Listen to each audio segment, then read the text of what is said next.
Hey guys, in the second unit, what we looked at was proving that triangles were congruent. And what we did was we used 5 different things to do that. Side-side-side theorem, side-angle-side theorem, angle-side-angle, angle-angle-side, and then with right triangles only, hypotenuse-leg.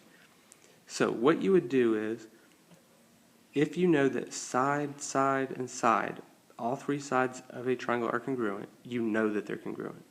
Or SAS, which stands for side angle side, you have the angle between 2 sides.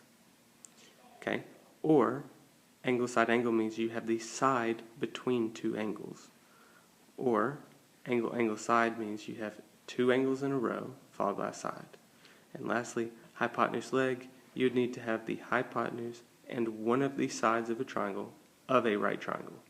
Okay? So let's just look at a couple examples.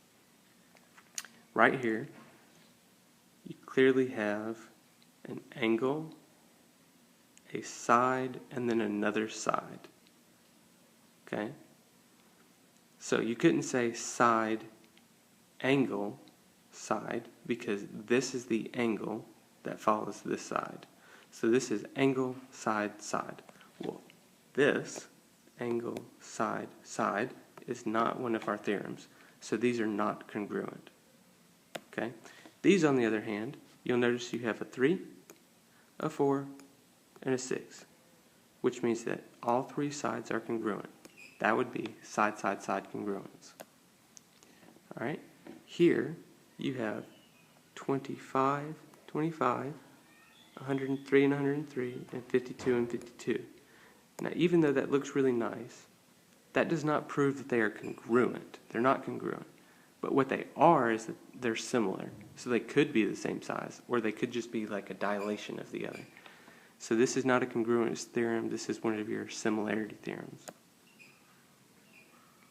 All right, over here, you have 21 as an angle, 9 is your side, and 111 is your angle. So angle, side, angle. And over here, you have the same numbers. So that would have to be angle, side, angle. All right.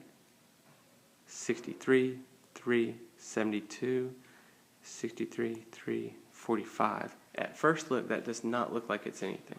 However, if y'all even pull out a calculator and you subtract 180 minus 63 and 72, okay, what you would find is that this other angle here has to be 45, which means over here, this one actually equals 72. And so now if I look at this, I have an angle here at 63, a side at 3, and an angle.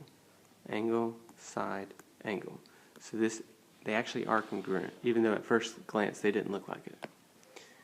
All right, over here, consider the 2 triangles. You have a 7 with a 117 in between it and a 5. That's a side, angle, and a side. All right, and then lastly, okay, you have a whole bunch of these, and you just have to get good at recognizing which one it is. And you remember you have side, side, side, side, angle, side, angle, hypotenuse leg, and I don't know why it's not on here, but angle, angle, side is also another option. So, in fact, AAS is what the first one is. Okay, so if you'd like to pause these and look at them and then see if you're right, that might be a good option. But number 2 is side, side, side. Number 3, you can see that the angle is in between your 2 sides, so this is side, angle, side. Number 4, pay special attention to that right angle because it might be hypotenuse leg. And since that's your hypotenuse and that's your leg, it is hypotenuse leg.